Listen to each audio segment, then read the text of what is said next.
Device audio. Yes, अब और क्या करना है? रिकॉर्ड लाइव टच करना पड़ेगा क्या? इसे क्या डॉक्टर क्या लिखा? गुप्ता, ये लोग प्रेजेंट हो रहे हैं।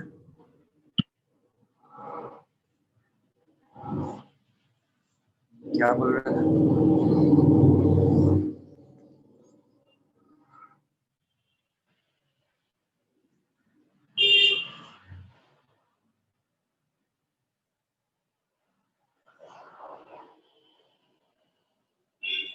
वो यहाँ कुछ मारना पड़ता है जी। प्रणाम महाराज जी। हाँ जी, ये आवाज सुनाई दे रही है? जी महाराज, आपकी आवाज आ रही है। ठीक। बिल्कुल।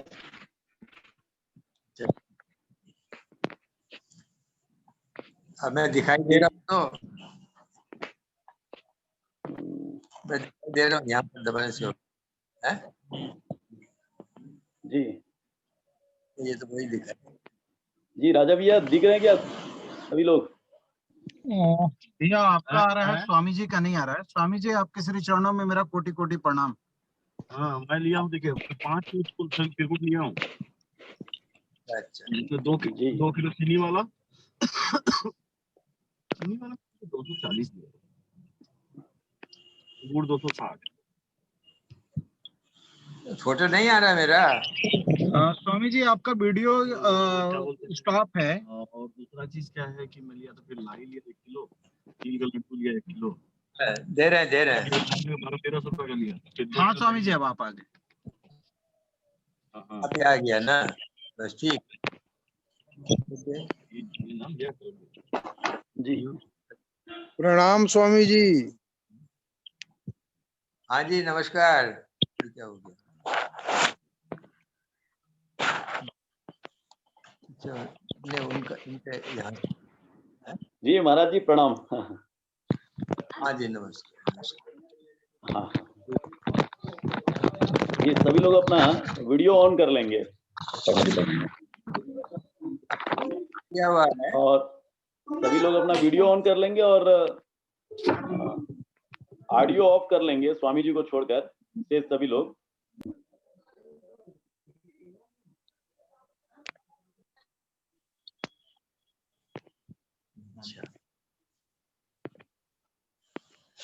अच्छा, इसको एडमिट करना होगा मेरे ख्याल। Enter the waiting room. अच्छा, सब हो गया। एडमिट करना होगा नहीं? मैं एडमिट कर दे रहा हूँ महाराज जी।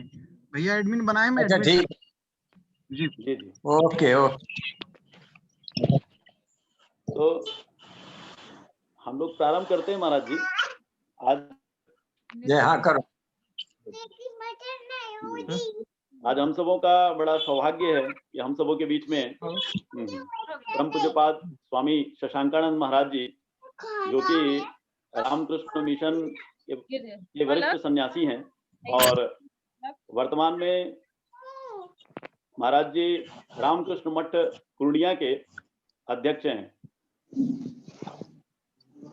महाराज जी बहुमुखी प्रतिभा के धनी हैं और जब से मैं स्वामी जी को जानता हूं, मैंने उनकी कार्य क्षमता को देखा है। आज 85 वर्ष की आयु महाराज जी की जरूर है, लेकिन हम लोग जितने उपस्थित हैं सबसे युवा हैं महाराज। महाराज वैचारिक रूप से भी युवा हैं। बहुत नित्य नए नए विचार मन में स्वामी जी के आते हैं और उसको कार्य रूप में परिणित करने के लिए निरंतर लगे रहते हैं। और जो भी महाराज के संपर्क में आता है, जो भी एक बार संपर्क में आया, तो स्वामी जी का होकर रह जाता है।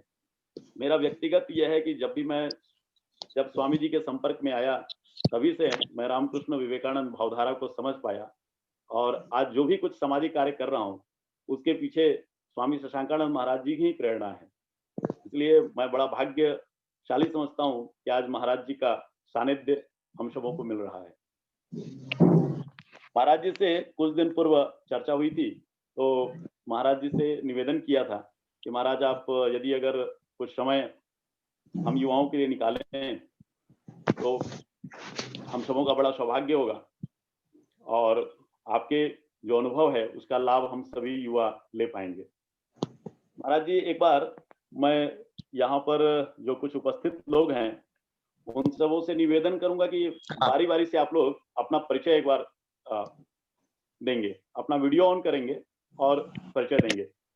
हम सबों के बीच में डॉक्टर कृष्ण कुमार साहू सर हैं, जो इंदिरा गांधी कृषि विश्वविद्यालय में मृदा विज्ञान के प्राध्यापक हैं, और सर के घर में महाराज जी का जाना भी हुआ था पिछले बार रायपुर प्रवास के दौरान। तो सर एक बार निवेदन है, आप अपना ऑडियो ऑन करके अपना एक बार परिचय दे देंगे ताकि महाराज जी को ध्यान में आ जाए। प्रणाम स्वामी जी, आपके चरणों में सत सत अभिनंदन नमन। मैं डॉक्टर कृष्ण कुमार साहू, रायपुर छत्तीसगढ़ से, इंदिरा गांधी कृषि विश्वविद्यालय। हम लोग का सौभाग्य महाराज जी, आप हमारे छत में आए थे, हमारी मिसेज का जो छत की खेती था। जी जी हाँ, मुझे याद है। हाँ, जी जी जी। ये बहुत सब पौधे हरे भरे हैं, आपको याद कर रहे हैं। ये हरियाली दीदी भी है साथ में, पुष्पा साहू। अच्छा, हाँ, ये प्रणाम करो। हाँ जी, हाँ जी जी। और प्रणाम।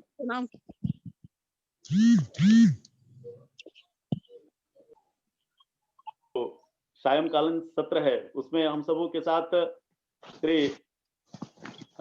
सचिदानंद तिवारी जी, जिनको हम लोग राजा भैया बोलते हैं, वो भी उपस्थित हैं। और महाराज इनके विषय में मैं बताना चाहूंगा, ये बहुत ही युवा उद्यमी हैं और इंजीनियरिंग की पढ़ाई करने के बाद इन्होंने अपनी एग्रीकल्चर बेस्ड इंडस्ट्री की स्थापना की है।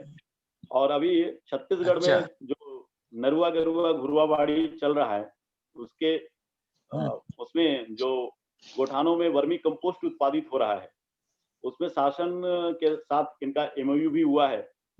और इनके शेड प्रोडक्शन की यूनिट भी है, एक बीज उत्पादन कंपनी है।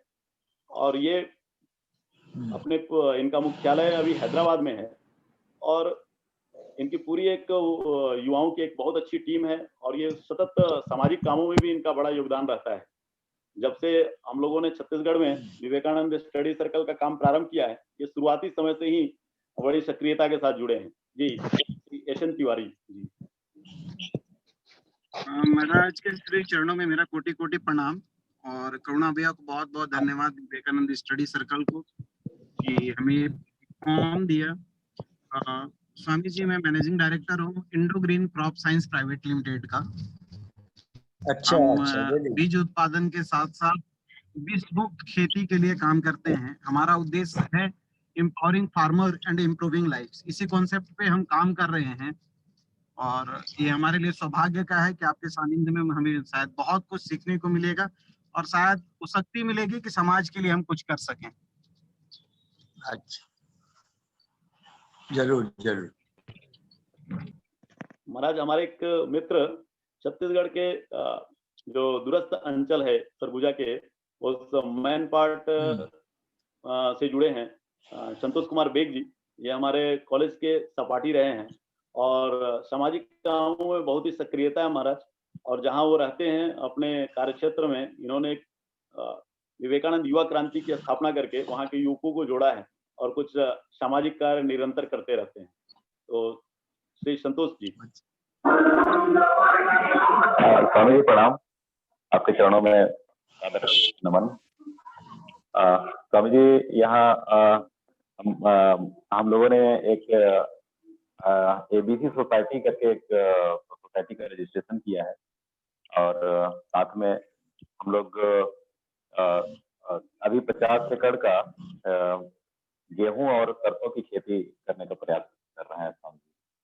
और साथ में विवेकानंद विचारधारा से जुड़ करके कुछ कुछ गतिविधि में हम लोग रहते हैं। स्वामी जी, आपको मार्गदर्शन चाहिए।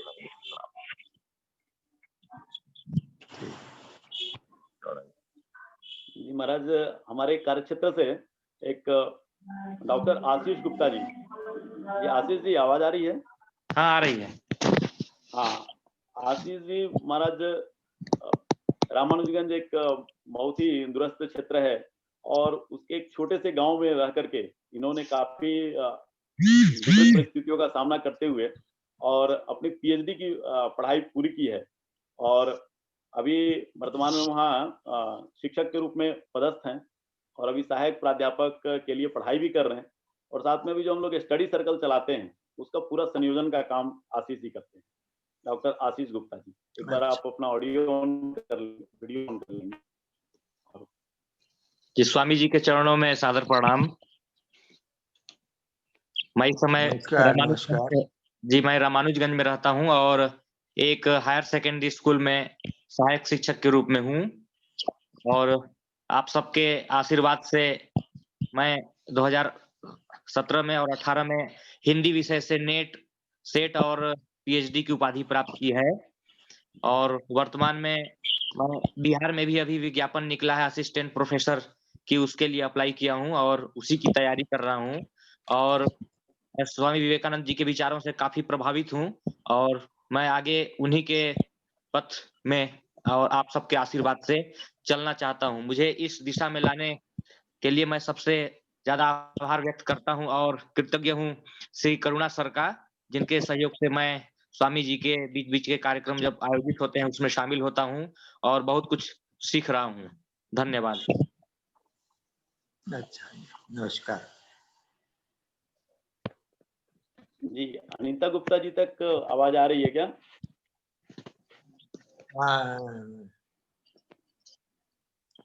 Yes sir, yes sir. हाँ, एक बार अपना वीडियो ऑन करके स्वामी जी को अपना परिचय देंगे। स्वामी जी अभी जो अपना विवेकानंद स्टडी सर्कल के द्वारा ये राज्य स्तरीय लोक सेवा आयोग एवं संघ लोक सेवा आयोग की निःशुल्क कक्षा संचालित हो रही है, उसमें अनीता गुप्ता जी नियमित रूप से अटेंड करती हैं और बहुत ही सक्रिय और ऊर्जावान छात्रा हैं। तो जी, आप अपना वीडियो ऑन करके स्वामी जी को अपना परिचय देंगे। जी सर। नमस्ते, नमस्ते स्वामी जी। मैं अनीता गुप्ता हूँ। अनीता गुप्ता भिलाई छत्तीसगढ़ से हूँ और अभी वर्तमान में मैं यूपीएससी प्लस अभी सीजीपीएससी का एग्जाम की प्रिपरेशन कर रही हूँ। और मुझे विवेकानंद सर्कल की जानकारी ज़्यादा दिन नहीं हुई है, मतलब 1 महीना पहले ही मुझे पता चला है कि ऐसा कोई प्लेटफॉर्म है जहाँ पे सीजीपीएससी के बारे में निःशुल्क पढ़ाया जाता है। तो जब से मैंने इस प्लेटफॉर्म को ज्वाइन किया और सीखना शुरू किया, तो मेरा जो पढ़ाई का वे ऑफ जो थॉट होता है, थिंकिंग होता है, वो चेंज हो गया, क्योंकि यहाँ पर पूरा कॉन्सेप्चुअल प्लस आपको कितना पढ़ना है, किस डायरेक्शन पे पढ़ना है, वो बेसिक से लेके सब चीज़ें बताया जाता है। तो इसलिए मुझे ये सर्कल बहुत पसंद आया और यहाँ की जो जितने भी फैकल्टी हैं और जिनका पढ़ाने का जो अंदाज़ है वो बहुत अच्छा है, जो मुझे अच्छा लगता है। तो मैं भविष्य में यही चाहती हूँ कि अगर भविष्य में मेरा कहीं सिलेक्शन हो जाता है, तो उसका श्रेय मैं इस सर्कल को देना दूँगी। अभी तो फिलहाल के लिए प्रिपरेशन कर रही हूँ, मुझे नहीं पता अभी क्या होगा, क्या नहीं भविष्य में।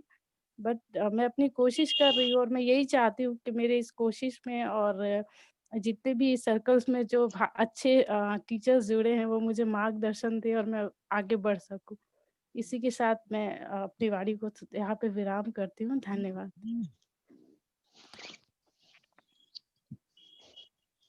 धन्यवाद अनीता जी। आप इसी प्रकार परिश्रम करते रहें।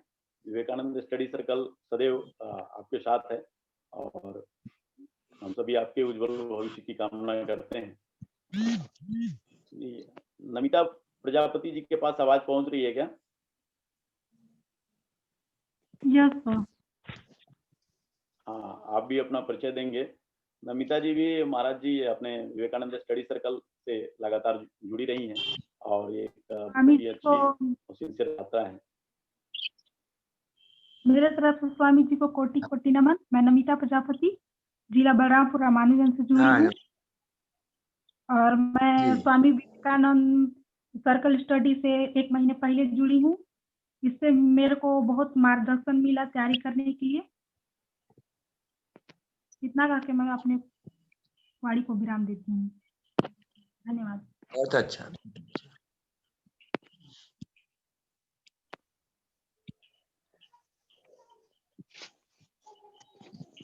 जी, डॉली देवांगन जी, आवाज आ रही है आप तक?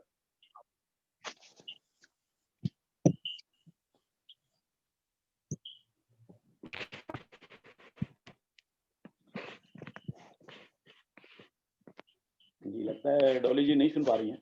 तो शेष जिनका यदि अगर परिचय छूट गया हो और आप मेरी आवाज जी सुन पा रहे हो तो एक बार अपना ऑडियो ऑन करके जी और वीडियो चालू करके आप स्वामी जी को अपना परिचय स्वयं कराएंगे।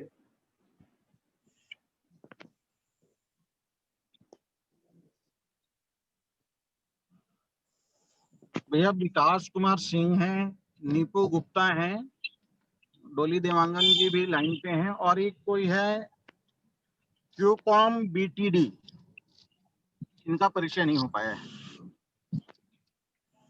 विकास जी। Yes sir. जी sir, Dolly Dewangan. Okay continue.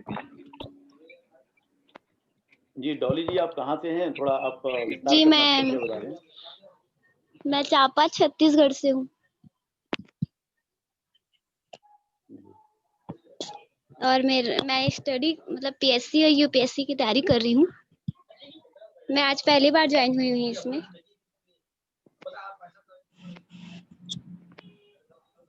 जी जी जी, चलिए धन्यवाद डॉली जी। आप अपना वीडियो ऑन कर दें डॉली जी।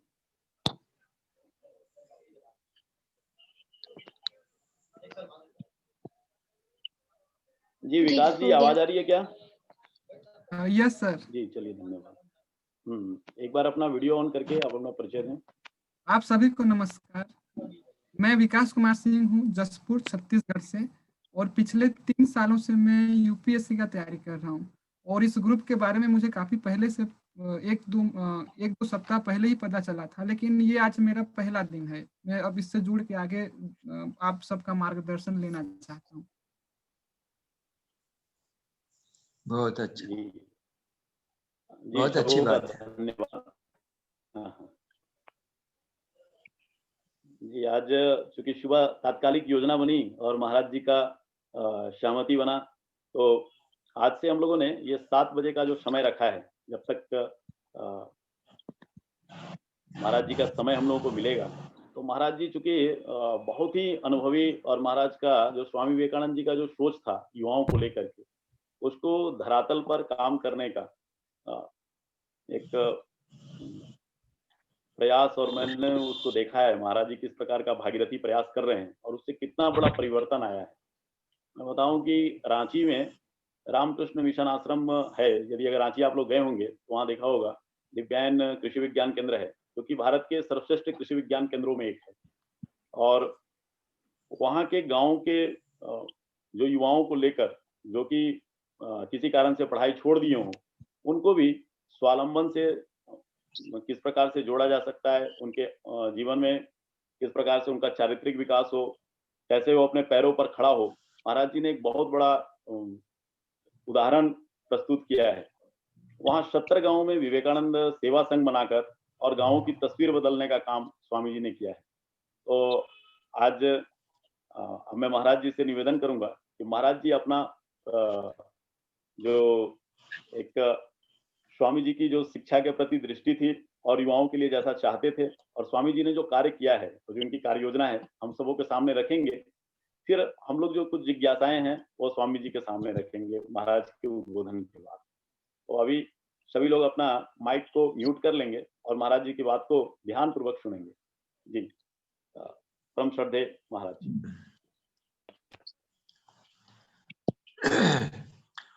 ओम नमः श्री यतिराजाय विवेकानंद सूरये सच्चित सुख स्वरूपाय स्वामिने तापहारिणे। अभी तक करुणा जी से आपने जो कुछ भी सुना,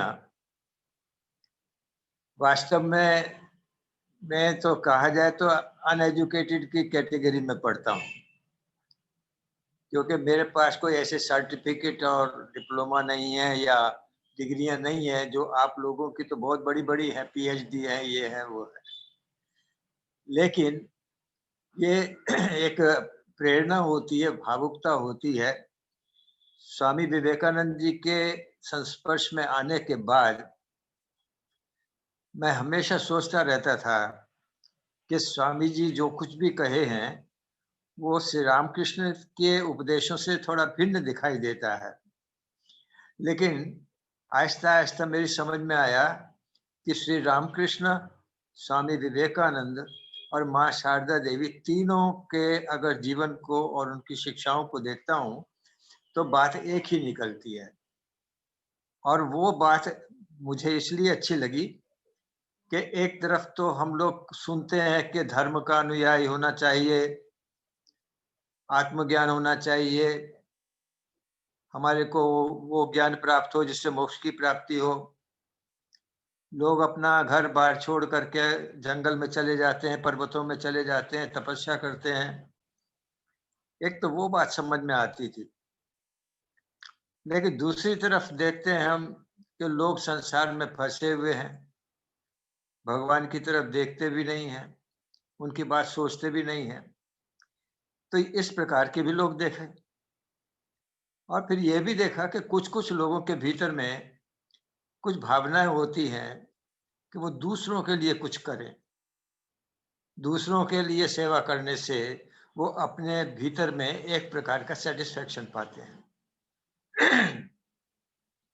तो ये सोचते सोचते सोचते जब मुझे ये लगा कि सबके सब एक ही बात बोल रहे हैं, तो मैं थोड़ा सा और गहराई में जानना चाहता था।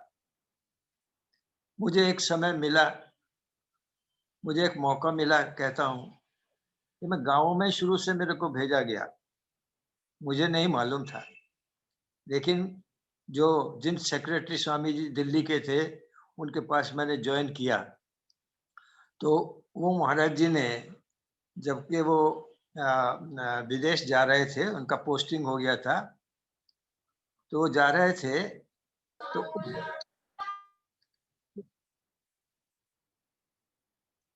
हेलो हेलो, सुनाई दे रहा है?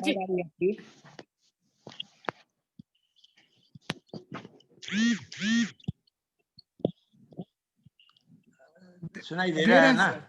जी। अच्छा, तो ऐसा सोचने के बाद जब वो हॉलीवुड जा रहे थे तो उन्होंने मेरी तरफ देखा। सभी लोग बोल रहे थे ये ब्रह्मचारी तो आपको बहुत प्रिय है, आप किसको ले जाइए अपने साथ में। तो उन्होंने मेरी तरफ देख के कहा, कहने लगे नहीं नहीं, ये भारत के गांवों के लिए है। मुझे भी नहीं मालूम था ऐसी बात है, लेकिन हुआ वही। वो क्या हुआ कि मुझे पहले राजस्थान में भेजा गया। वहां पर एक गांव के अंदर, गांव तो नहीं, एक राज्य था खेचड़ी महाराजा का, लेकिन गांव ही है। तो वहां मैंने पहली बार गांव को देखा था, गांव क्या होता है। वहां मैंने देखा किसको कहते हैं खेत। उसके बाद मैं गया रायपुर, रायपुर भी 1 साल रहा। वहां के गांवों में गया था तो लेक्चर देने गया था, लेकिन खेती बाड़ी के साथ कोई संबंध नहीं था। उसके बाद मैं गया रांची। तो रांची में यही जो अभी करुणा बता रहे थे, रामकृष्णा मिशन मोराबादी में, वहां पर वहां के जो स्वामी जी थे वो कुछ राहत का कार्य कर रहे थे। ड्राई, ये खुद सूखा पड़ गया था, तो सूखा में खेती बाड़ी सब नष्ट हो जा रही थी। तो वहां जाकर के उन्होंने रिलीफ किया। रिलीफ करने के बाद उन्होंने सोचा कि अच्छा, ये रिलीफ करना तो ये तो हर साल आ सकता है सूखा, तो कितना रिलीफ करेंगे। इससे अच्छा है कि हम ट्रेनिंग दे दें कि सूखा खेती कैसे होती है। तो उन्होंने सूखा खेती वहां पर शुरू किया था। उसके बाद धीरे धीरे सोचने लगे सूखा खेती से क्या होगा, पूरा खेती बाड़ी सिखा देते हैं। फिर सोचा उसके साथ में गौशाला भी होना चाहिए, उसके साथ में पोल्ट्री भी होने चाहिए। तो ऐसे धीरे धीरे वो काम कर रहे थे। अभी 2 साल भी नहीं हुआ था कि मैं वहां पहुंच गया, और मुझे ये सौभाग्य मिला कि मैं ये देखूं कि खेती बाड़ी इत्यादि कैसे होती है, पशुपालन कैसे होता है, मुर्गी पालन कैसे होता है।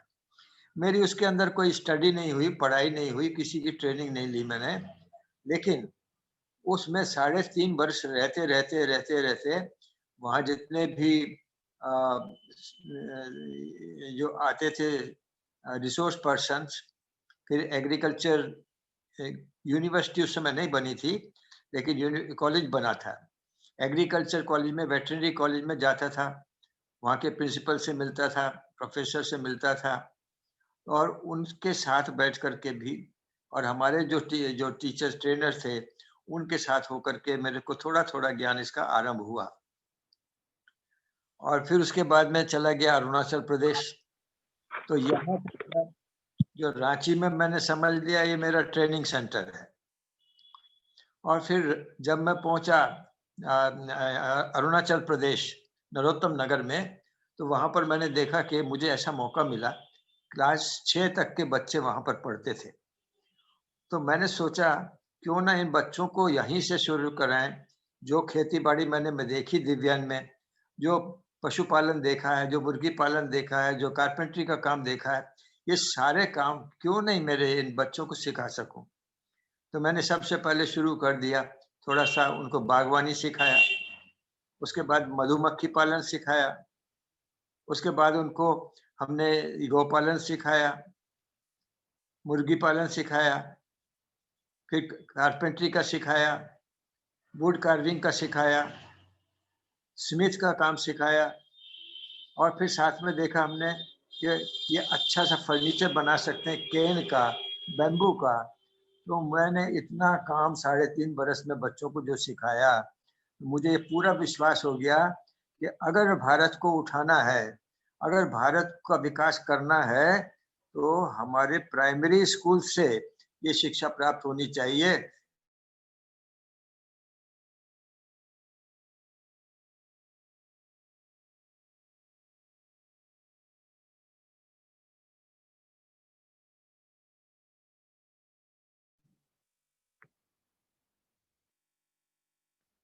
ताकि वो अपने गांव को छोड़कर नहीं जाए, इस प्रकार की भावना मेरे मन के अंदर आई। और तब से मैं सोचने लगा क्यों ना गांव के अंदर जाकर मैं प्रचार करूं कि बच्चों को अपने गांव को छोड़कर ना जाए।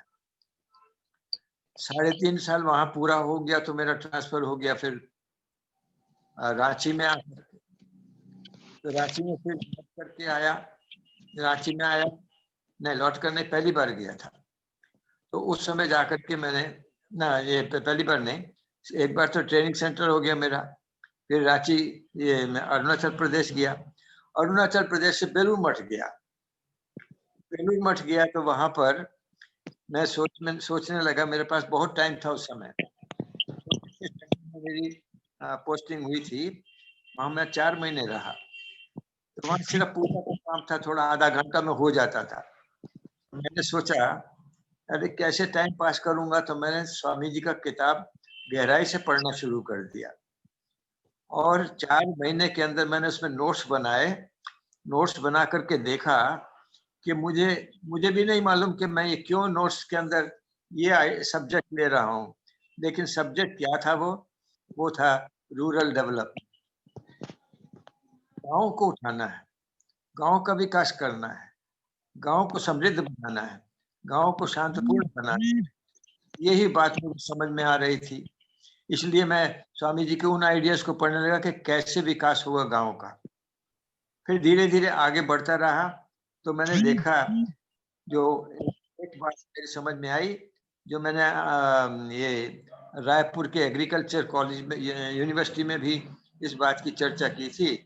तो मैंने कहा कि सारे स्वामी जी के पूरे मैंने उपदेश पढ़ने के बाद मेरे दिमाग में एक ही बात आई कि स्वामी जी का कहना है सस्टेनेबल एग्रीकल्चर ही इसका एकमात्र उपाय है, और इसीलिए इसके पीछे मेरे को लगना चाहिए।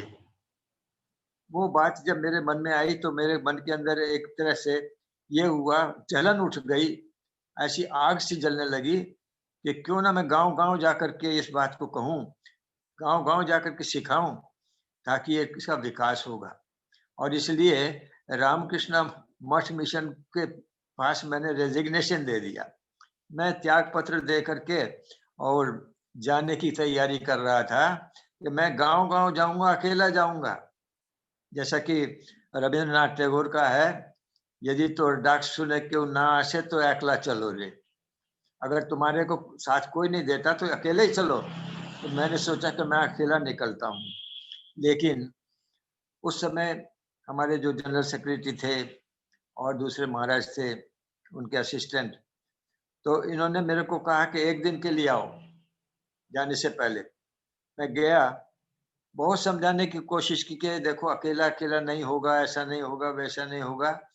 लेकिन 3 दिन समझाने के बाद भी, 1-1 घंटा रोज क्लास मेरा हुआ, उसके बाद भी मैंने उनको नमस्कार करके कहा, महाराज जी को प्रणाम किया। मैंने कहा कल सुबह जा रहा हूँ। जब ऐसे कहा तो महाराज जी ने मेरे को आलिंगन कर लिया एकदम जोर से और बोले नहीं जाने देंगे।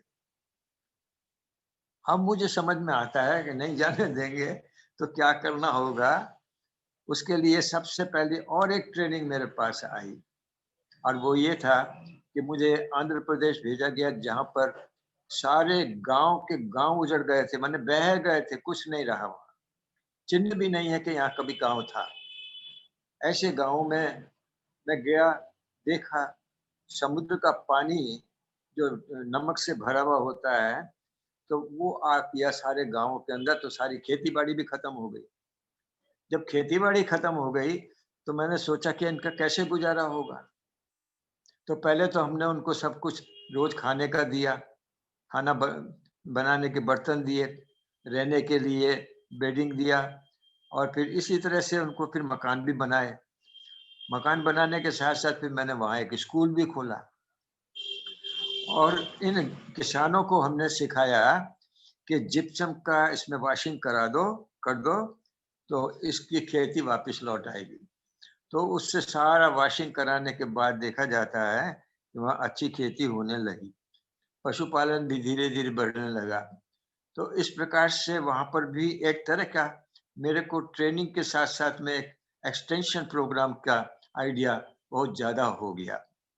तो वहाँ से 2 बरस इस प्रकार काम करके हम जब लौटे, तो अब इस जो मेरे को एक्सपीरियंस मिला, वास्तव में मेरा कोई सर्टिफिकेट नहीं है और ना कोई डिग्री है, लेकिन ये जो एक्सपीरियंस मिलते चले गए, तो मैं इसको सोच करके मन में सोचा कि मैं क्यों नहीं, मैं इसको बहुत अच्छी तरह कर सकता हूँ स्वामी जी के आइडियाज को लेकर के, क्योंकि स्वामी जी नहीं चाहते हैं कि लोग जो हैं अपनी संस्कृति से और सभ्यता से दूर जाएं।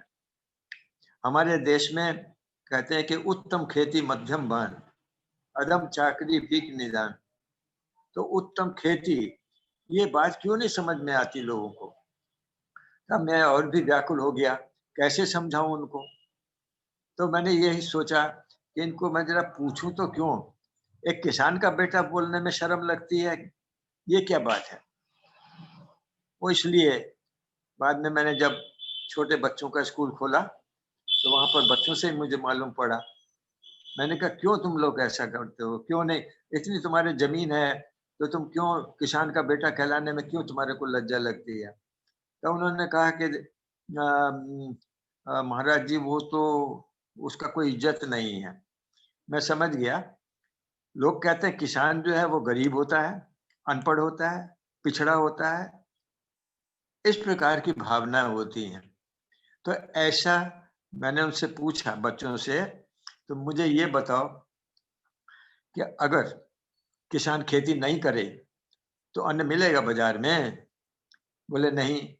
इसका मतलब क्या है कि वो अन्नदाता है, और अगर 1 महीना तक नहीं खाओ तो क्या होगा, बोले मर जाएंगे, तो इसलिए वो प्राणदाता भी है। तो वो अन्नदाता प्राणदाता है, उसका का दोष नहीं है, दोष उनका है जो समाज को आगे ले जाने के लिए बैठे हुए हैं, जो शिक्षक हैं, जो प्रोफेसर हैं, जो साइंस पढ़ाते हैं, जो कॉलेज में पढ़ाते हैं, वो गांव तक नहीं जाकर के उनको शिक्षा देते। ये स्वामी विवेकानंद जी की बात थी। स्वामी विवेकानंद जी कहते हैं कि जाओ गांव गांव में जाओ। अरे ये तो जो अध्यात्म भाषण देते देते फिरते हो, इससे जाकर के पहले गांव के अंदर उनके पास पहुंचो जिनके पास कुछ नहीं है, उनके कुटिया बनाओ, एक कुटिया बना करके उसके अंदर उनको अच्छे अच्छे आध्यात्मिक ज्ञान दो, और साथ साथ में कैमरा ले जाओ, उनको बिना किताब के पढ़ाओ, सिखाओ, उनको वो ज्ञान दो जिस ज्ञान से वो अपने जीवन को अच्छा बना सकें, वो समृद्ध बना सकें। ये स्वामी जी की वाणी मेरे मन के अंदर आई, तो ठीक ही बोला है स्वामी जी ने, हमको गांव गांव जा करके इस प्रकार से चेष्टा करनी चाहिए। तो उनको अगर ज्ञान मिल जाए, इसीलिए स्वामी जी कहते हैं कि हजारीबाग और उसके पास मध्य प्रदेश, मध्य भारत में बहुत उर्वरा जमीन पड़ी हुई है, पानी का भी प्राचुर्य है, कमी नहीं है। तो केवल उनको scientific method of food production सिखाने की जरूरत है। उसके बाद देखोगे छोटे छोटे कॉटेज इंडस्ट्री और स्मॉल स्केल इंडस्ट्री खुल जाएंगे, तब तुम जो कहोगे सो करेंगे। ये बात मेरे मन के अंदर बैठ गई। ठीक बोले स्वामी जी, उनको ज्ञान कोई देने वाला नहीं है, उनको अवहेलना की जा रही है, उनको इग्नोरेंट रखा जा रहा है। बड़े बड़े लोगों को, शहर के लोगों को तो शिक्षा दी जा रही है, मगर गांव के पास शिक्षा नहीं पहुंच रही। ऐसी बात जब मेरे मन के अंदर आई तो मैंने भी सोचा कि ये शिक्षा पहुंचनी चाहिए, और इसीलिए उस समय से ही हमने सोचा। जब मैं बेलूर मठ में आंध्र प्रदेश से लौट आया तो मेरे को फिर मन के अंदर आया कि यहाँ तो यही ऑफिस में बैठना पड़ेगा, यही काम करना पड़ेगा, लेकिन मैं गांव वालों की सेवा कैसे करूंगा। भगवान की दया, कुछ ही दिन के बाद मेरे सोचने, जिस वक्त मैं जाने की सोच रहा था बिना बोले, उसी दिन रात को एक बॉम्बे से एक एक्सेल इंडस्ट्री के प्रोपराइटर आए, जो कि भक्त भी थे और मेरे साथ में आंध्र प्रदेश में भी बहुत काम किया था, उन्होंने बहुत सेवा किया था। तो वो जो आए, उनके दो इंडस्ट्री बॉम्बे में, भावनगर में, और वो ये पेस्ट बनाने की थी, जिसमें तो ये कंपनी में 9,000 लोग काम करते थे दोनों जगह में मिला। वो भी वहां आए तो हमारे स्वामी आत्मस्थानंद जी महाराज, जो असिस्टेंट सेक्रेटरी थे उस समय, उन्होंने कहा कि देव सुनो, तुम दोनों जाओ प्रेसिडेंट महाराज के पास, वहां जाकर के उनसे मिलो। तो हम दोनों गए। प्रेसिडेंट स्वामी जी हमारे रामकृष्ण मठ मिशन के संघ गुरु होते हैं, वो ही सबसे बड़े होते हैं। उनके पास जाकर के हम बैठे तो उनका आदेश मिला, जाओ कामारपुकुर जयराम भाटी के पास में 15 गांव और हैं, सब बह गए हैं। सिर्फ जयराम भाटी कामारपुकुर नहीं बाहर, लेकिन 15 गांव बह गए हैं। वहां जाके कुछ लोगों के सेवा करो। इस प्रकार की बात जब हमने सुनी तो हमको ये मन के अंदर आया कि ठीक है, बहुत अच्छी बात है, हम जाएंगे। हम दोनों गए, जाकर के वहां पर देखा जो नदी की रेता है वो गांव के अंदर आकर के भर गई, 5-6 फीट ऊंचा। उसमें कैसे खेती बाड़ी करेगा। पास में आरामबाग हैचरी थी, वहां से मैं लीटर लेकर के आ गया और इसको उपयोगी बना, ये कल्टीवेबल बना करके उसके अंदर, तो वहाँ हमने बहुत अच्छे काम किए, सब्जियां उगाई और यहाँ तक कि मूंगफली भी उगाई। धीरे धीरे करके गांव वालों को ये सब सिखाया, एग्रीकल्चर, पशुपालन, पक्षी पालन, पोल्ट्री वगैरह भी सिखाया, फिर मछली पालन। ऐसे करते करते बढ़ते बढ़ते देखा कि जितना भी उनको स्किल दिया जा रहा है उसके अंदर ही उनकी समृद्धि आएगी। नहीं तो वो गांव वाले को ठगा जा रहा था। किस तरह, इतनी मेहनत करके वो तो जूट प्रोडक्शन करते हैं, दिन रात खटते हैं, लेकिन 1.5 रुपया केजी में बिक्री हो रहा था। तो उनका तो खर्चा, उनकी मेहनत उस 1.5 रुपये में कहाँ होगा काम। इस तरह से वो तो लगे हुए हैं और ये जूट लेकर के चला जाता है, जूट मिल वाला, जिसके पास पैसा बहुत हो जाता है। तो इस तरह से, एक तरह से कहा जाए तो गांव का किसान तो गरीब का गरीब रह जाएगा, उसके पास कोई उद्योग नहीं हो पाएगा। इसी तरीके से और भी बहुत सी चीजों का ऊपर मेरा ध्यान गया। दूध, वो जो गाय है, गाय को दोहन करके ले जा रहा है दूध वाला, और उसको बोलता है कि 200 रुपया दे दो, बस तुम्हारे सारे साल दूध ले जाऊंगा। 200 रुपया में सारे साल का दूध, हमें बड़ा ताज्जुब लगा। हमने कहा देखे तो कि 200 कितना दूध निकलता, जानता ही नहीं है बेचारा गांव वाला।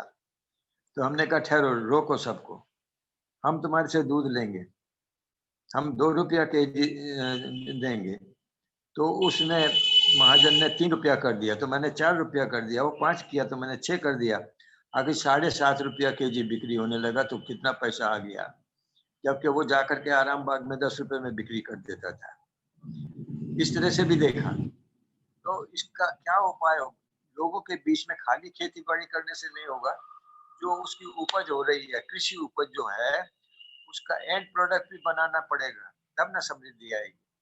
तो हमने उसके लिए पहले तो वो दूध के अंदर से मक्खन निकाल करके घी बनाना शुरू किया। वो घी बनाना सबको सिखा दिया और गांव के अंदर घी बनना शुरू हो गया और उसका दाम उनको बहुत अच्छा मिलने लगा। ठीक इसी प्रकार से जूट का भी हमारे मन के अंदर आया कि जूट जो है वो इतना मेहनत करके कुछ नहीं मिल रहा, अगर उससे सुतली बनाए तो 6.5 रुपये केजी मिलती है। 5 रुपया क्यों गांव से जाएगा? गरीब किसान 5 रुपया का छोड़ देता है और जाकर के मिल वाला जो है वो इतना बड़ा जूट मिल खोलता है और उसके बाद पैसा बनाता है। ये जो किसान का वंचित होना, उनको पीछे रह जाना, इसके पीछे में हमारे को दर्द उठता था और इसीलिए मैंने सोचा कि क्यों नहीं हम यहीं पर बनाएंगे। 2 लकड़ियां लेकर के उसको बांटना शुरू कर दिया, लेकिन उससे कुछ नहीं बना। सारा दिन मेहनत करने पर चाराना भी नहीं मिलेगा। तब क्या करें? तो हमने कुछ साइंटिस्टों को देखना शुरू किया। इस बीच में दिल्ली से आए थे जॉइंट सेक्रेटरी रूरल डेवलपमेंट के, और ये खादी विलेज इंडस्ट्री कमीशन के चेयरमैन भी आए थे। वो आए थे तो उन्होंने मेरे को कहा, Swami ji don't waste your time, ये कभी होने वाला नहीं। मुझे खराब लगा, लेकिन फैक्ट था। वो कहते हैं कभी कोई नहीं कर सकता है। खैर ठीक है, फिर भी मैंने छोड़ा नहीं। मैं चला गया साइंटिस्टों के पास। Jute technology research laboratory Kolkata में है, वहाँ चला गया। वहाँ के प्रिंसिपल साइंटिस्ट थे जो उनको कहा, देखा मैंने, बातचीत किया, तो उनके इसमें एग्जीबिशन में रखा हुआ था एक मॉडल। तो मॉडल को देखा तो मैंने कहा कि ये तो छोटी से छोटी भी मशीन बन सकती है। तो मैंने साइंटिस्ट को कहा कि देखिए मैंने वहां पर देखा है, ऐसा एक छोटा मशीन बना दीजिए ना, बड़ी बड़ी मशीन छोड़िए, तो ताकि हम गांव में ही सूता बना सकें। तो वो बोला impossible, impossible Swami ji, impossible. मैंने सोचा ये क्या बोल रहे हैं, मुझे पता नहीं कैसे एक रोष सा आ गया। मैंने कहा जो इम्पॉसिबल बोलता है वो साइंटिस्ट नहीं हो सकता। आप साइंटिस्ट नहीं है, छोड़िए इस गद्दी पर। अब यहाँ पर प्रिंसिपल साइंटिस्ट बन के बैठ गए, कह तो दिया। फिर मैंने सोचा ये तो अभी घंटी बजाएंगे और पीएन को बोलेंगे महाराज जी को फेंको यहाँ से बाहर। तो मैं उठने लगा था, तो उन्होंने मुझे हाथ जोड़कर कहा, महाराज जी मुझे 6 महीने का टाइम दीजिए। मैंने कहा आप 6 साल लीजिए, लेकिन मुझे चाहिए। 6 महीने के बाद वो साइंटिस्ट ने वो मशीन बनाया, फैब्रिकेट किया, जिस मशीन में हम सुतली बना सकते हैं। बहुत छोटी मशीन है। और जब उससे उन्होंने बताया, सबको सेमिनार किया, बुला करके दिखाया पूरा, तो उसमें जूट मिल के मालिक भी आए हुए थे। उन्होंने मुझे कहा, महाराज जी काहे के लिए सब कष्ट कर रहे हैं, हम 10 टन आपको दे देंगे, 20 टन दे देंगे फ्री में, आप इसको मत बनवाइए। तो मैंने कहा कि देखिए मुझे सूता नहीं चाहिए, मुझे तो रोजगार चाहिए हमारे गांव वासियों के लिए। तो ऐसा होने पर वो चुप हो गए, क्या करेंगे। कुछ थोड़ा भेज भी दिया था उन्होंने, लेकिन मैंने मशीन बनवाने की सोच ली। और फिर अब बनेगा तो उसमें पैसा लगेगा, तो कहाँ से लाऊंगा। जो भी हो, भगवान ने इसके लिए भी मदद किया और मशीन का दाम मिले ऐसा मैं सोच रहा था। तो एक दिन बैठा हुआ था मीटिंग में, कोई मीटिंग चल रही थी, वो भी जूट को लेकर के चल रही थी। तो मेरे को भी बुलाया गया था, मैं वहां गया। तो उस समय एक सज्जन मेरे पास में बैठे हुए बोल रहे थे, स्वामी जी आप कहाँ से आए हैं, क्या करते हैं, सब पूछा उन्होंने।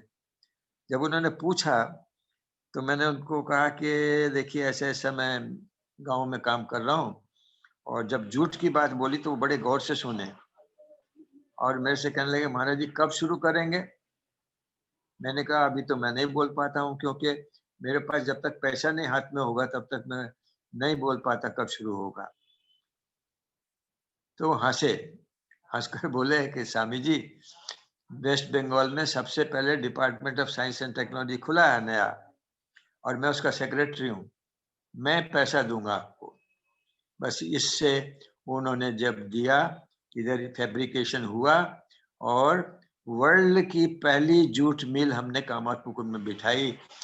उसके अंदर प्रोडक्शन होता है सूता का, और वो सूता को लेकर मैंने उसके साथ में और भी ये केमिकल सूता भी, केमिकल फाइबर भी मिलाया, और उसको मिला करके उसमें सूता जो बना उससे स्वेटर बनाए, ब्लैंकेट बनाए, कारपेट बनाए और फर्निशिंग क्लॉथ बनाए, डेकोरेटिव आइटम बनाए। तो ऐसे हमने देखा कि गांव के अंदर अगर खेती बाड़ी को हम प्रोत्साहन देते हैं और इसी तरह से फिर उसको वैल्यू एडिशन करते हैं, तभी हमारे देश का उपकार होगा, गरीबी दूर जाएगी, बेरोजगारी हटेगी। तो इस बात को लेकर के बहुत चिंता करने लगा। तो धीरे धीरे वो इसके जो वैल्यू एडिशन में समझ लीजिए, अगर आम है तो आम का अचार बनेगा, मुरब्बा बनेगा, जेली बनेगी, जैम बनेगा। इसी तरीके से कहीं अगर सूता बनता है तो उसका कपड़ा भी बनेगा, हैंडलूम लगेगा। तो ये भी अगरबत्तियां बनने लगी, मछली पालन होने लगा। तो इस तरह से देखा गया धीरे धीरे धीरे कि हमको अपनी जमीन के साथ जुड़ना पड़ेगा, तभी ये गांव उठ सकते हैं। और उस समय हमारे मन के अंदर ये बातें आने लगी कि लोग गाते तो हैं मेरे देश की धरती सोना उगले उगले हीरे मोती, लेकिन कहाँ, उसकी देश की धरती को तो छोड़कर भाग रहा है। आजकल सिर्फ यही जानते हैं कि अगर पढ़ने लिखने का कुछ है तो एकमात्र डॉक्टर बनना, इंजीनियर बनना और साइंटिस्ट बनना, कि ये बनना, कि वो बनना, कि आईएएस करना, कि आईपीएस करना। लेकिन वो जो उत्तम खेती थी वो अधम हो गई और नौकरी हो गई सबसे बढ़िया। नौकरी होने पे गर्व होता है। मुझे बड़ा दुख हुआ वहां सुन करके, ये 2 साल पहले की बात है। एक गांव में गया मैं, बोकारो के पास में। वहां मैंने कहा कि देखो तुम्हारे यहाँ पर जो पलाश का पेड़ है और दूसरे पेड़ है, बेर का पेड़ है, इसमें लाख की खेती बड़ी अच्छी होती है, तुम लोग लाख की खेती करो। तो उसको मैंने कैलकुलेट करके बताया कि एक अगर तुम्हारे पास जो इसके पौधे हो, बेर के पौधे हो, तो 30 पौधे अगर होते हैं तो उस 30 पौधे में अगर तुम करोगे खेती तो तुमको 1.5 लाख रुपया 6 महीने में मिल जाएगा। तो वो विश्वास नहीं हो रहा था, फिर भी उन्होंने पूछा, देखा, फिर हमने लगवा भी दिया वहां। लेकिन वो लोग लगाना नहीं चाह रहे थे। कारण क्या? कहते महाराज जी अगर हम लोग 50,000 रुपया महीना भी कमा लेंगे खेत से तो हमारी शादी नहीं होगी, हमारे दहेज नहीं मिलेगा। और अगर हमें 8,000 की 6,000 की भी नौकरी मिल जाएगी तो हमारे को 10 लाख 15 लाख रुपया दहेज में मिल जाएगा, लड़की भी शादी में। तो ये सिचुएशन है हमारे देश में कि हम खेती बाड़ी को, जमीन को क्या समझे। इसलिए बस अब एक नारा लगाता हूं मैं, वो नारा यही है कि मैं धरती से सोना उगलाऊंगा, पेड़ों से रुपया झड़वाऊंगा और पोखर से मोती निकलवाऊंगा। ये तीनों करके देखा है। तो आज इतनी बात को कहता हूँ कि हमारे लिए बहुत जरूरी है कि हम इसको इम्पोर्टेंस दें कि हमारे को अगर देश को उठाना है तो गांव को उठाना है, और गांव को उठाना है तो कृषि इत्यादि जो है उसके अलाइड सब्जेक्ट्स हैं, उन सब को लेकर के हमको अपने ये देश की धरती से सोना भी उगलाएंगे, रुपया भी झड़वाएंगे, मोती भी निकलवाएंगे। क्या करुणा जी ठीक बोला है? बहुत अच्छा महाराज, आपके अनुभव अभी तो और सुनने की इच्छा हो रही है। तो महाराज जी के साथ जब भी बैठने का सौभाग्य मिलता है तो इच्छा होती ही नहीं कि अब उठें। तो अभी मुझे ऐसा है सभी लोगों ने बहुत ध्यान से सुना होगा तो महाराज जी की बातें, और वास्तव में स्वामी जी जैसा चाहते थे और जैसे भारत की कल्पना उन्होंने की है कि एक नया भारत निकल पड़े, तो जनसाधारण की उन्नति तो बिना गांव के उत्थान से और गांव का विकास बिना कृषि के उत्थान से संभव नहीं है। और स्वामी जी इस क्षेत्र में सतत काम करते रहे हैं और अभी भी इस आयु में स्वामी जी योजना बना करके और उसको क्रियान्वित करने का प्रयास कर रहे हैं। तो आज चूंकि महाराज जितने लोगों को हमने इस सेशन में इनवाइट किया है, कहीं ना कहीं उन लोग इस काम में लगे हैं। और जब भी मैंने जिससे भी आपकी चर्चा की, आपके प्लान के विषय में बताया, तो जैसे राजा तिवारी जी हैं, आज एग्रीकल्चर के क्षेत्र में इंजीनियरिंग की पढ़ाई करने के बाद भी आज एक उद्यमी बनकर काम कर रहे हैं लोगों को रोजगार देने के लिए। तो अभी परसों रायपुर में वो आए हुए थे, तो उनसे मैं बताया जब आपके विषय में, तो उनका भी क्योंकि व्यस्त दौरा रहता है, अभी कनेक्ट भी हुए तो गाड़ी से ही कनेक्ट हुए हैं, तो बोले कि निश्चित रूप से मैं स्वामी जी का सेशन अटेंड करूंगा और स्वामी जी जैसा प्लान करते हैं उस पर हम लोग साथ मिलकर काम करेंगे। तो करुणा भैया एसएन तिवारी बोल रहा हूँ। भैया एक रिक्वेस्ट है। मैंने आज पहली बार स्वामी जी को सुना, शायद टू बीइंग ए एंटरप्रेन्योर, एक व्यवसायी के रूप में शायद मुझे एक नई दृष्टि मिली है। हम लोगों ने अपना दायरा सिर्फ खेती तक रखा है।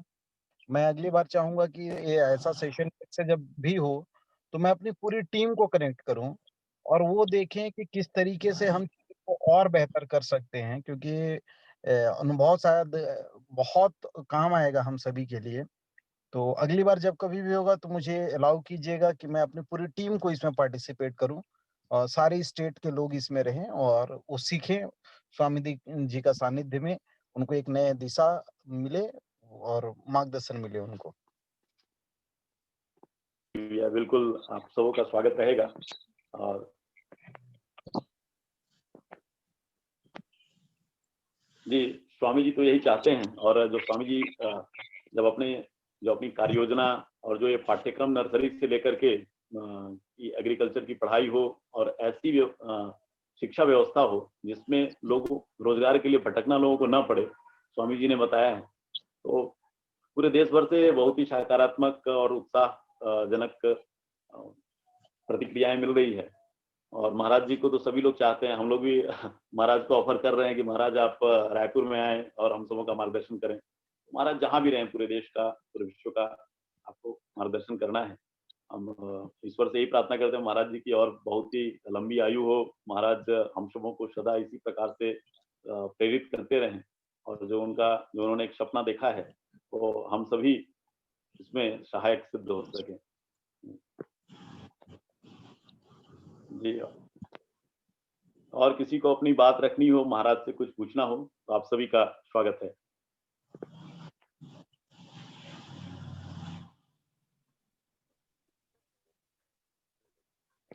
आज अंबिकापुर से अजय इंगोले भैया भी जुड़ने वाले थे, लेकिन माता जी का स्वास्थ्य खराब होने के चलते मुझे लगता है आज शामिल नहीं हो पाए हैं। उनकी भी बहुत इच्छा थी और आज तो फिर अगली जब भी हम लोग महाराज जी का सेशन रखेंगे, और महाराज से तो मैं रिक्वेस्ट कर रहा हूँ कि प्रतिदिन शाम को 7 से 8 हम लोग प्रयास करें कि महाराज का समय अगर मिले तो हम लोग इसको कंटिन्यू करेंगे। और साथ में कुछ ऐसे उद्यमी जो ग्रामीण विकास के क्षेत्र में, कृषि विकास के क्षेत्र में या शिक्षा के लिए जो कार्य कर रहे हैं, उनको इस कार्यक्रम में हम लोग कनेक्ट करेंगे। और राजा भैया ने जो आज सुझाव दिया है कि अपने पूरे देश भर के ऐसे जो काम करने वाले लोग हैं उनको महाराज जी के साथ एक बार हम लोग ये करें, तो मुझे लगता है कि उन युवाओं को एक नई ऊर्जा मिलेगी और एक नया दिशा भी मिलेगा। अच्छा होगा कि अगर जो प्रश्न होंगे तो आगे अगर व्हाट्सएप में भेज दिया जाए तो ताकि 7 बजे तो हम शुरू करेंगे तो वो मेरे से हो सके क्विकली। तो इसके लिए एक अलग से एक छोटा व्हाट्सएप ग्रुप भी हम लोग बना देते हैं महाराज। जैसे हम लोग टेलीग्राम चलाते हैं महाराज, आप टेलीग्राम में अगर हो तो हम लोग आपको उसमें जोड़ लेंगे। हाँ तो है टेलीग्राम में तो है, जोड़ सकते हैं। जी जी महाराज, तो आज ही मैं आपको ऐड कर लेता हूँ उसमें। और ठीक, तो अब समय अपना 8 बजने वाला है, तो यदि और किसी को एक प्रश्न हो तो 1-2 प्रश्नों को लेंगे, फिर हम लोग आज के इस सत्र को शांति मंत्र के साथ यहीं समाप्त करेंगे। जी, तो किसी का, संतोष जी कोई प्रश्न?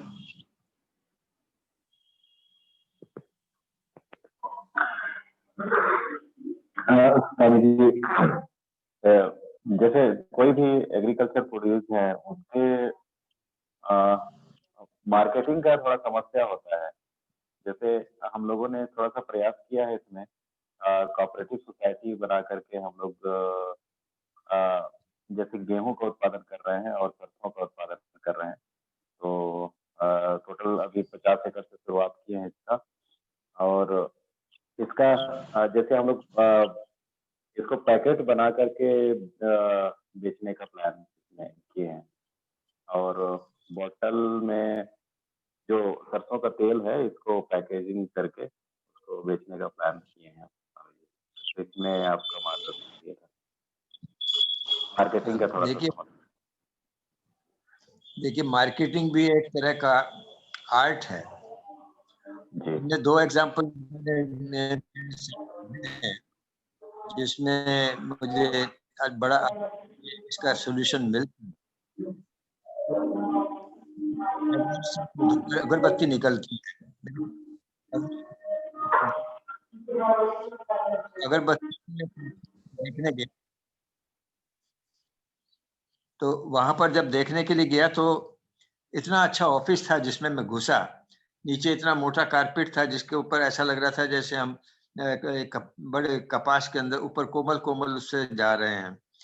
और उस बिल्डिंग को भी देखा तो उस जगह जो अगरबत्ती बनती थी तो नीचे से देखा इतना बड़ा एक ये लिफ्ट जा रहा है, एक कमरे के बराबर का लिफ्ट जा रहा है जिसमें मशीनें भी जा रही हैं, ये भी जा रहा है, अगरबत्तियों के बंडल जा रहे हैं। मैंने सोचा तो बहुत बड़ा काम हो रहा है।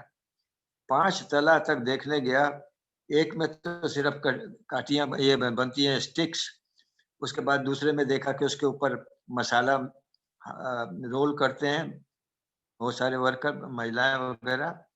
उसके बाद देखा उसमें सेंट देते हैं, फिर देखा पैकेट देते हैं, फिर देखा कि ऊपर में उसका सब गोडाउन हो गया जहां से बिक्री के लिए जाता है और सारे इंडिया में फैला हुआ है। तो मैंने उससे पूछा कि कैसे शुरू किया, तो बोले 40 बरस पहले मेरे पिताजी ने अगरबत्ती बनाना शुरू किया और थोड़ा सा बना करके फिर वो निकलते थे, दुकान दुकान पे जाते थे और वहां अगरबत्ती जलाकर वहां रख देते थे और चले जाते आगे, बोलते कुछ नहीं थे। लौटने के समय पूछते थे कैसी लगी आपको, तो जिसको अच्छा लगा तो बोलते थे लेंगे क्या, 1 पैकेट लीजिए, 2 पैकेट लीजिए। वो इस तरह से इस लेवल पर शुरू किया उन्होंने और आज 40 बरस के बाद देखते हैं कि बड़ी 5 तला की बिल्डिंग बन गई जिसके अंदर इतना बड़ी फैक्ट्री, इतना लोग काम कर रहा है। ये एक एग्जाम्पल मेरे सामने आती है कि किस तरह से छोटा काम भी शुरू करने पर कितना बड़ा बन सकता है। जैसे गुजरात की बात है तो उनका उन 4 भाइयों में से एक भाई तो साधु बन गया था हमारे रामकृष्ण मिशन में, और दूसरा भाई जो था वो ग्रेजुएट होकर के बैठा हुआ है, और तीसरा जो था वो साइंटिस्ट था। तो वो साइंटिस्ट वाला जो था वो था, और फोर्थ जो थे वो ज्यादा पढ़े हुए नहीं थे। तो चारों भाइयों में से एक तो साधु बन गए, तो 3 भाई थे। सोचने लगे कि क्या करें, तो साइंटिस्ट ने कहा कि देखो मैं एक काम करता हूँ, मेरे को कुछ दिमाग में आ रहा है, पेस्टिसाइड बना सकता हूँ। तो कहने लगे कि अच्छा ठीक है। तो उन्होंने अपनी माँ को कहा ये आप जब आपका खाना बन जाएगा तो इस आग पर मैं थोड़ा एक्सपेरिमेंट करूंगा। तो उसने थोड़ा एक्सपेरिमेंट करके देखा तो उसमें सल्फोस और भी कुछ कई पेस्ट बनाए। उसके बाद में कैसे होगा, तो सबने अपना अपना पॉकेट देखा तो 1500 रुपया निकला सिर्फ। उस 1500 रुपया से उन्होंने काम शुरू किया और 50 साल के बाद उनका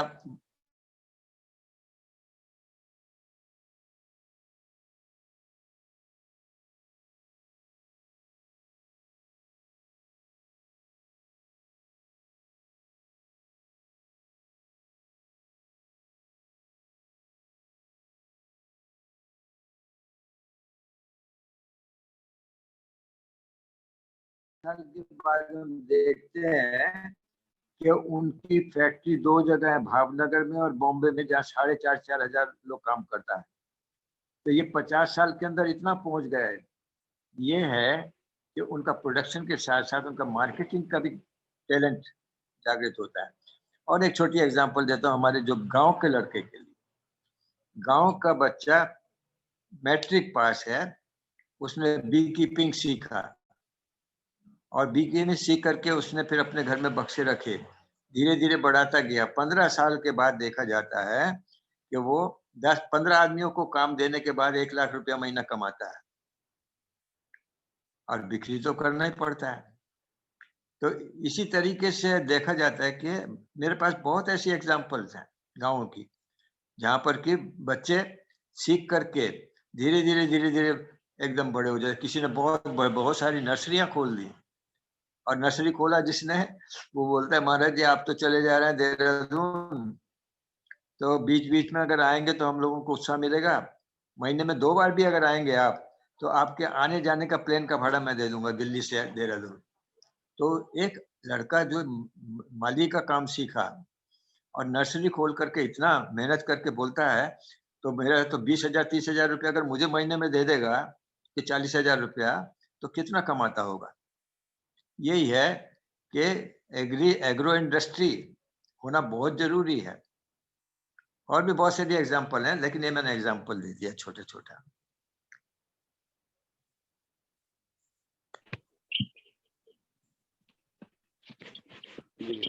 धन्यवाद महाराज जी। महाराज जी ने आज अपना बहुमूल्य समय हम सभी को दिया, हम सभी को अपने अनुभव से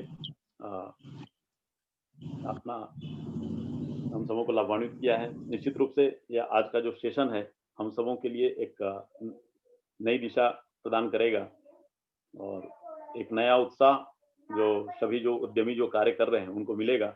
इसी आशा के साथ मैं महाराज जी के श्री चरणों में निवेदित करता हूँ और आशा करता हूँ कि महाराज जी का इसी प्रकार से मार्गदर्शन हम सभी को मिलता रहेगा। उससे ज्यादा तो मेरा हम लोग उससे ज्यादा तो मेरा है कि मेरे जो सपना है वो पूरा हो जाएगा अगर आप लोग इस तरह से हमारे साथ मिल जाएंगे। हाँ हाँ जरूर महाराज, हम लोग करेंगे महाराज। ठीक है, कल मिलेंगे फिर। तो हाँ जी जी, सब लोग सर्वे भवन्तु सुखिनः कल्याण मंत्र से कार्यक्रम को समाप्त करेंगे और कल फिर 7 बजे हम लोग मिलेंगे जी।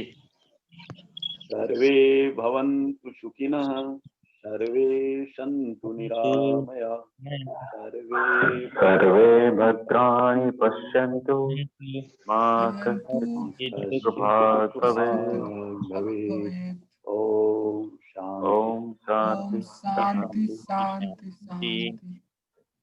महाराज जी को प्रणाम, सबों को नमस्कार। प्रणाम प्रणाम। धन्यवाद महाराज जी, धन्यवाद स्टडी सर्कल सा। बाकी जो परीक्षा की तैयारी कर रहे हैं उन लोग 8:30 बजे संतोष सर की क्लास में मिलेंगे। Yes, sir.